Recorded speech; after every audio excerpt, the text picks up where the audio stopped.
Igihe ikintu nemera nuko overthinking yose ntabwo ari nziza. Yego, kubera iki? Kandi impamvu nemera ko atari nziza nyine ituma wiheba. Ubundi overthinking ituma wiheba. Sure, nibyo. Ni nacyo mbwira umuntu wese uri mu rukundo cyangwa uri muri relationship. Yego. Ko niba ari mu rukundo neza, amaking sure yuko nabivamo bitazamugiraho impact. Exactly kabisa.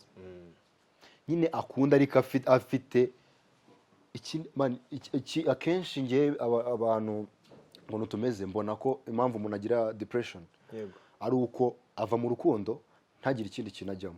Rero sinzi ikibazo yagize cyo kubona ngiye mvuye nyine mu bintu bye gitaragaye. Navuye mu okay.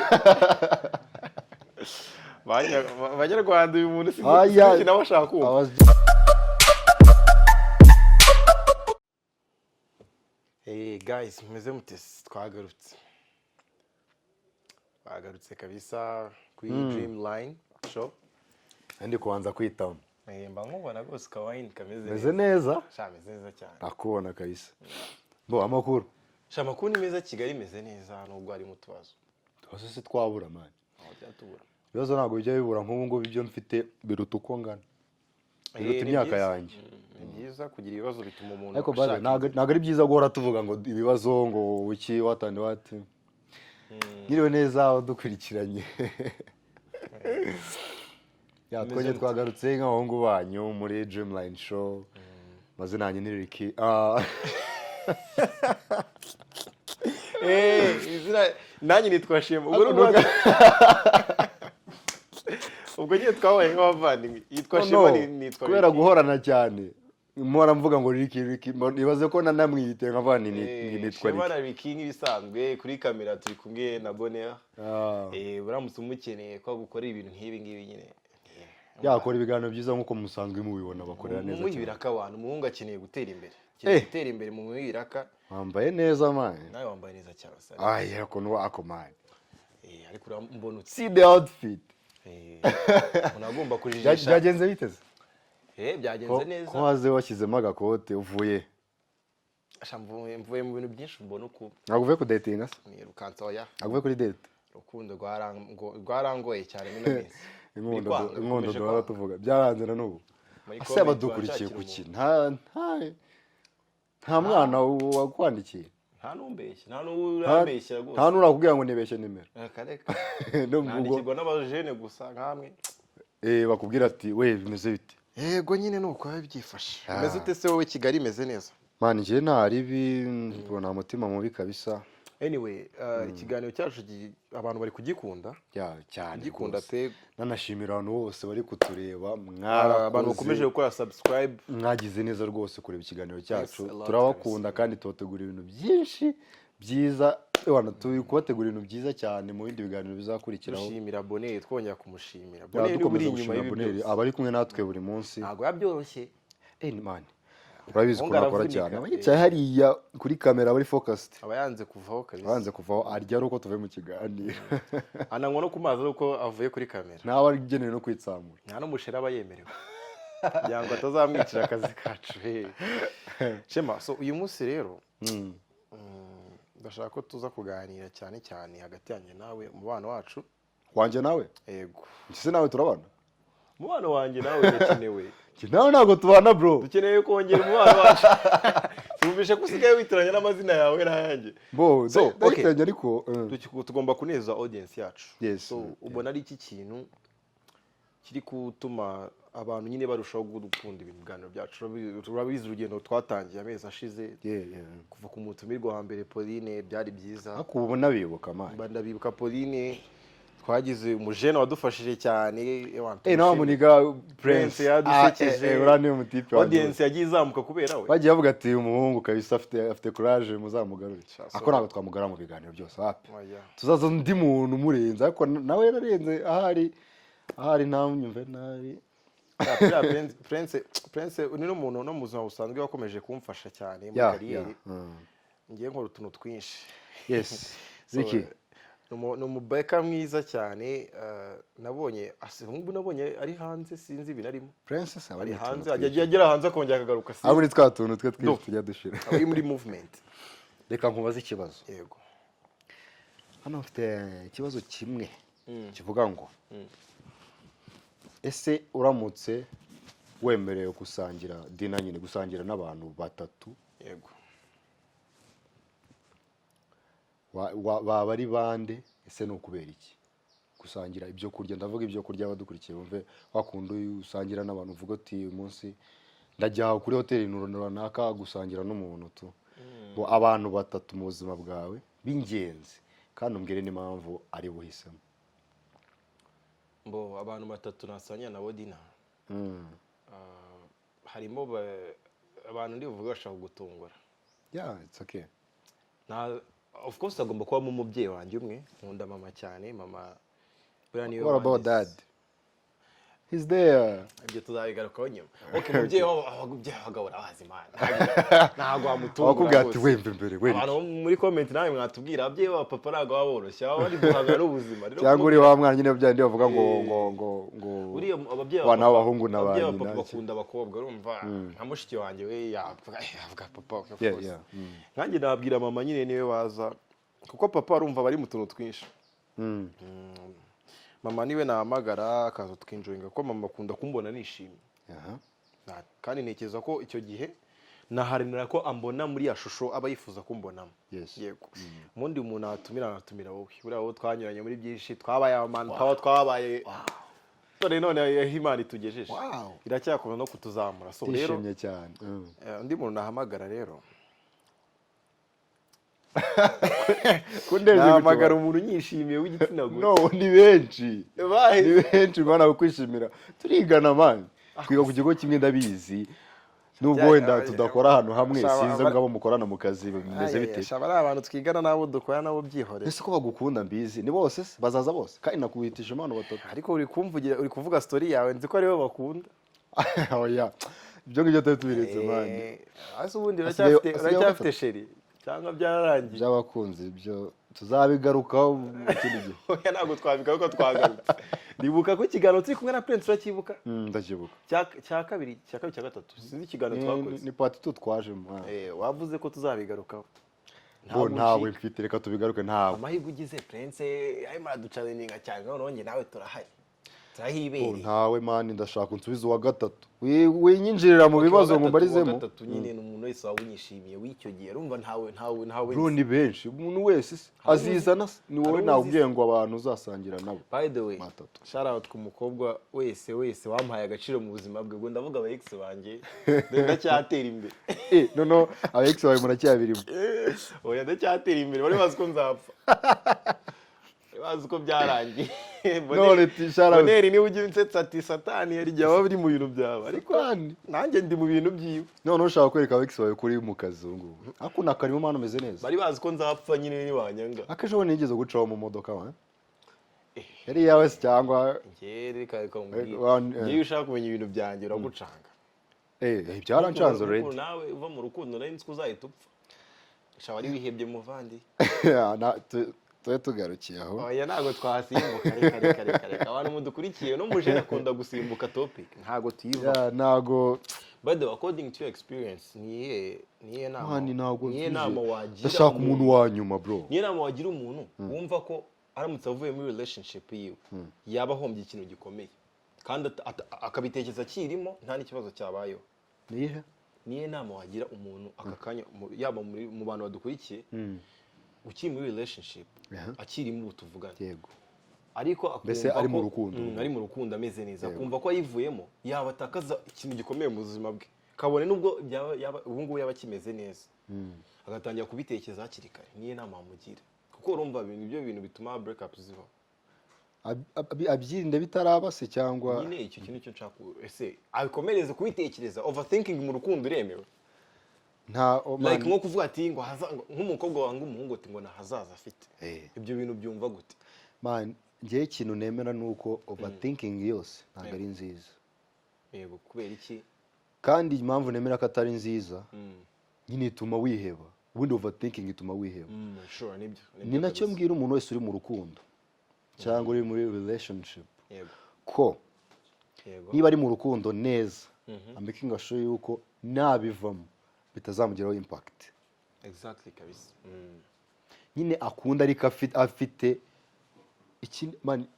akenshi ngewe abantu ukuntu tumeze mbona ko impamvu umuntu agira depression ari uko ava mu rukundo ntagire ikindi kintu ajyamo nyine okay nta kindi kintu afite ari bubugiremo ugasanga niba urukundo rwanze atandukanye n'umu boyfriend cyangwa umu girlfriend I don't know usanga ahita agenda akigunga ahantu wenda akajya ku social media akazajya abona utu reels abantu bakundanye bameze neza mana akiheba ndabyibuka impamvu usetse kangusangiza experience yego nagize umusheri okay n'umuntu datingaga ahari ndamusuje cyane sinamentioning izina gusa abantu bawe urimo urabansuhuriza cyane ndabasuje rwose ngiye ntago nabifurizaga ibibi na n'ubu rwose ndabifuriza gutera imbere twanavuganye no mu minsi ishize naramucekinze kabisa ameze neza abonye wasubirayo oya abonye nsubira njya ahantu naturutse yes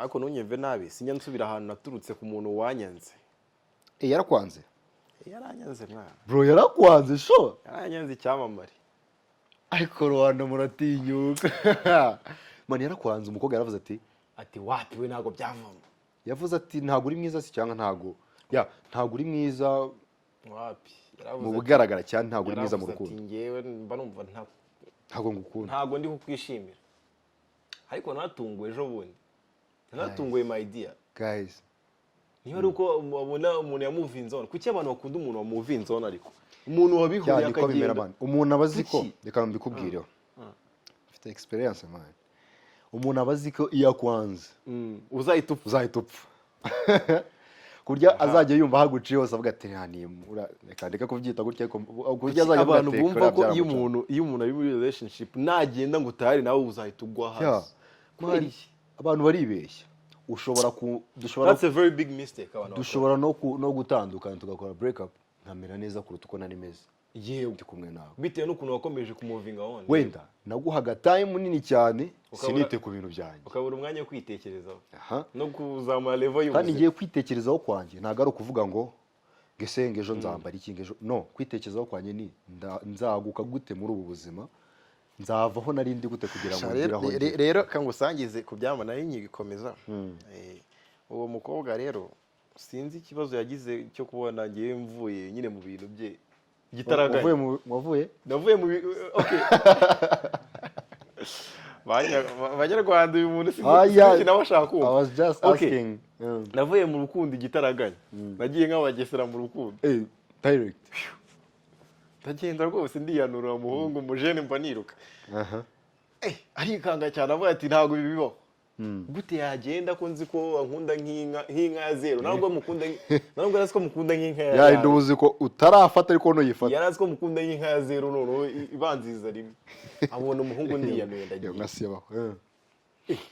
arikanga ati ntibibaho aranyandikira ati bisere wagiye ndavuga ati kera waragiye kera nakomeje ubivuyemo ati kubigiye se ngiye nkibiza aribwo ngenje ati serious tasabwo ko umbwiye ngiye narageze iyonge atahameze neza ndari narahumye aravuga ati ntago bishoboka ariko ngiye by the way nshimira umuntu rwose wamaye umwanya buriya tujye dushimira abantu badukunda amana cyane reka mbonereho nshimira abantu rwose badukurikira kandi banadusapotinga n'abagaciro ndashimira umupapa cyane umufasha cyane mu bintu njyamo aranyumva ntago ngiye kumuvuga mu kiganiro ariko ariyizi tu yego umupapa nemera cyane niwe mfata nka role model yego ko numupapa nemera cyane nivuga ngo nemera cyane naye ndamwemera uramuzi ndamwemera cyane sinzabyibagirwa umunsi yigeze kuma lift gose ama lift mva kuzuba ewana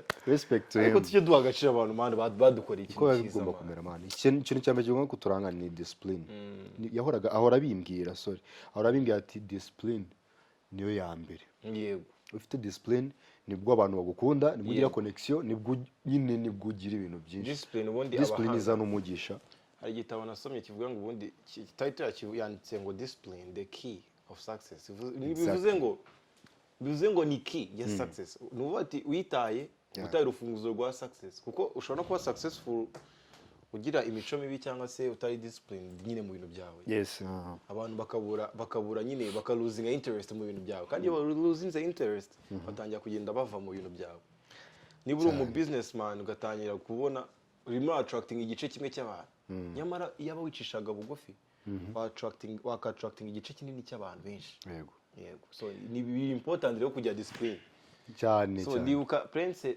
wa mujene cyaje twohostinze burya nyuma yo kubasetsa azi ubuzima ni n'inshuti yacu cyane yego azi ubuzima so nagerageje kumuganiriza ambwira personal experience y'ubuzima ni umuntu wakoze mu bintu byinshi bitandukanye ariko ni n'umuntu wagerageje kudacika intege binyuze mu kujya discipline aganiriza abantu nyine b'ingeri zitandukanye so yamaye experience yansanyije experience y'ubuzima bwe numva ko umuntu yaguma agacana cyane ko nemera ko buri muntu wese tumwigiraho yego hari umuntu ukora amakosa guys tukamwigiraho ku makosa ye ntituvuge ngo turakora ibyo yakoze ahubwo tukavuga ati hariya uriya muntu yakoze amakosa ari njye nzakora ibishoboka byose sinzakore nk'uko yakoze hari n'umuntu ukora ibintu byiza ukavuga uti wow umutipe uyu muntu kandi ikibazo cy'abanyarwanda ntabwo bajya appreciating ikintu umuntu cyiza yakoze nicyo kintu nshaka ko wani satani mugani wa Bonheur satani wa Bonheur tumusurira inyuma ya kamera Ricky kankubaza ikindi kibazo kimwe numva nose nta bibazo byinshi nateguye nsigaranye kimwe cyonyine kivuga ngo ni cyo kintu wigeze gukora na n'ubu igitekereje utigeze uba proud yacyo nyine ukavuga uti hano byari byagoranye narasebye bino bintu nyine ni ikintu cyakugizeho ingaruka nyine cyatanje shana kwangiza izina ryanjye gute mu buryo narifashe ngiye ntita abakobwa benshi cyarimo abakobwa nanone girls again bros uko ibyo bintu ushaka kugira ngo wenda ngo ni ibintu bisanzwe abakobwa man nifashe ntita abakobwa benshi kandi ntabakunze mu by'ukuri ari igihunga cy'ubusore benshi mu gihe kimwe mu gihe kimwe abo benshi gute bagara gute nuvuga ati natetaga umukobwa umwe ikintu mubwiye nkakibwira undi nkagiforwardingira nk'abandi 10 can you imagine Jesus ubwo mbese wabwiraga umukobwa ati ndagukunda yego ejo ukongera ukabwira undi ukongera ukabwira undi Imana ko yamvanye muri iyo level ubu ngubu ngiye niyemeje kugenda ku murongo straight waje kubivamo ute rero ikintu cyatumye mbivamo nari ndi gufailinga kugira ngo mbe successful nyine ngo bizamuke cyane ko bitari bifite n'umurongo nta murongo nta kuntu wabwira iyo personal experience nimbi rwose nagize nta kuntu wabwira abakobwa 10 ngo ndagukunda ariko uzi umuntu kwifata akabwira abantu ngo ndagukunda kandi nawe urabizi ko uri kubibabwira kubera ko hari icyo bashaka wenda katubwira gutyo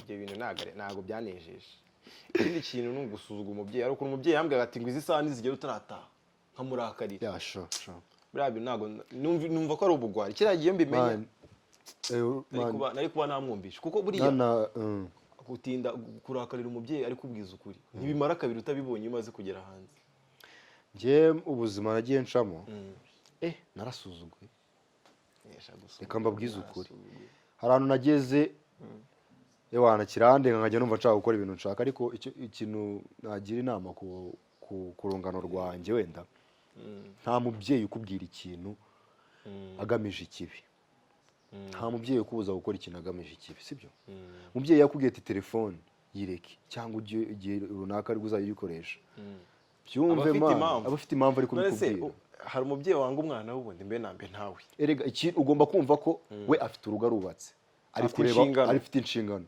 none ari kureba wowe ubwawe uzubaka ute yego ari gushaka ari gutekereza urugo rwe akanatekereza urumva ari gushaka ukuntu izo nshingano afite nawe ejo n'ejo bundi wazaho umugabo ukabikora nk'ukuntu nyine nawe abikora cyangwa se ukamurenza of course so rero inama ngiye nagira umujene kabisa ugisuzugura umubyeyi kuko twese turacyafite ababyeyi ni ubuntu bw'Imana ushobora n'ugasuzugura umubyeyi wawe at least wenda wamwunganira cyangwa se mugashenga ideas ku bintu mutemeranya ibyo bibaho umubyeyi ashobora kuvuga ati uri umwana mubi ukamubwira ati sindi umwana mubi mu buryo bw'idiscipline mutaburanye gute ndi umwana mubi cyangwa se akagusobanurira uburyo akubona nk'umwana mubi reka tugomba no kumenya impamvu umubyeyi akubwira ati warananiranye aba afite impamvu umubyeyi aho yifata akubwira ijambo ati warananiranye afite impamvu niyo mpamvu tugomba gusobanuza umupapa nkunda cyane ajya ambwira ati ikintu cyose uzajya gukora uzajya ubanza usobanuze niba umuntu akubwiye nabi umubwiye uti kuki umbwiye nabi nkoze iki kibi ubanza umenye impamvu akubwiye nabi umenye nuko wikosora yego niba umuntu akubwiye ati wakoze nabi menya impamvu exactly kabisa.